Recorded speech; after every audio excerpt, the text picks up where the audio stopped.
Hello everyone, thanks for dropping by. Solo, a Star Wars story. This is a sort of video review that I've been meaning to do for quite a while. I saw this movie when it first came out and I wasn't particularly impressed with it, as it was totally different from what I imagined it would be, and with the drama behind the scenes, and we all know that it bombed at the box office. I'm not really surprised. For the setting and the characters in the movie was totally different from how I imagined it to be, and none of it really was canon. To start off, the actor that they picked to play Han Solo didn't look a bit like Harrison Ford, but his Solo, Lando Calrissian and Chewbacca, even though the makeup there was different from how we imagined Chewbacca looked on the original trilogy. Bennett, Qi'ra, and the droid and this lady, they more seem like shoo-ins. This lady, Qi'ra, she's supposed to be the love of Han's life until he met, of course, Leia, but really she doesn't exist in canon. The love of Han's life, his first love, was this one called Bria Tharan. It's a complicated story of a three-parter, and it needs to be read to understand the relationship between them. This guy Bennett, they gave a sort of half-hearted nod to the real Godfather figure in the story called Gareth Shrike, but he was a really nasty piece of work and he toned it down. But Woody Harrelson has been questioned about that, and he said he was Gareth Shrike, but of course they named him Bennett. Lando, portrayed by Danny Glover, I liked his performance. He looked a lot like the Billy D. Williams younger, and the way he portrayed his character was very much like the way Billy D. Williams played it in Empire Strikes Back, and I was really impressed with it. And they messed it up with saying he had a pansexual relationship with this thing, which I'll cover in a bit later. But this lady here, I have no idea why she was in the movie, as it was just a ridiculous story, as the whole setting was not like I imagined it to be. This is Gareth Shrike, as I found on Wikipedia. It's nothing like the character in the movie. He was a nasty piece of work, and he was more like a Fagin character. Han Solo was an orphan at 7 and on the streets, and he collected him and other orphans, and he trained them in petty crime like pickpocketing. And Han Solo hated him, and he wanted to get away, but he was physically and verbally abused by him till he could make his escape. Now going back to the poster, Chewbacca, his story is supposed to have met him in a prison. No, it didn't happen, not in canon. He's supposed to have been able to speak Wookiee. How did he learn to speak Wookiee? Nobody knows, but it didn't.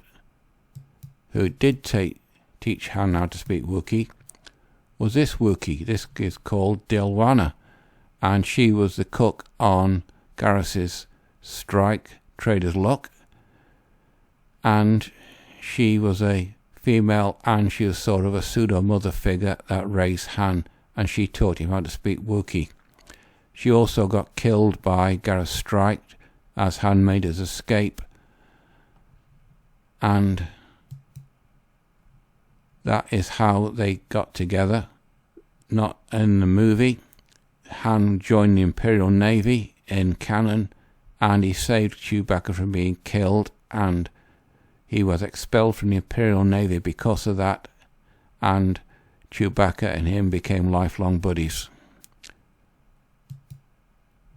Now this L337, the droid, as here, that was supposed to be Lando's co-pilot come buddy, and the pansexual relationship. I had to look that up by some guy called... Anyway, we know who he was. I'm not going to look for it in my notes. Anyway, this wasn't Han Solo's co-pilot companion in the Millennium Falcon, as you know. Even that was designed differently. Han Solo's real companion was this. He's called Vufu Rai. It was an alien-created droid about 4 feet high. Not this 6-foot female SJW feminist type robot. This one. Anyway, the real story of Han Solo should have been this, instead of what we had on that icebound planet. This was based on a tropical planet, swamp, and there's Briar, the love of Han's life. She was a slave in a spice factory that Han fell in love with, and this is a feline character called Mur, M-U-G-H,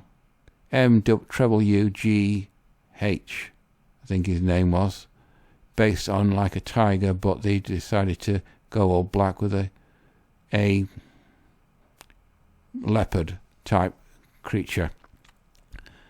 A.C. Crispin, incidentally, is a woman, and she's no longer with us, but she wrote a trilogy. This one was the first, showing Han's early life from being a 7-year-old up to in his early 20s.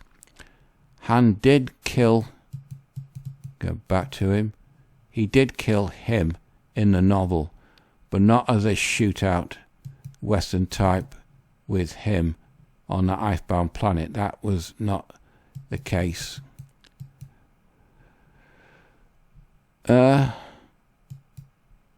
This, as I said, the Paradise Snare could have been the first major model of a proper Han Solo story to give some background to his life.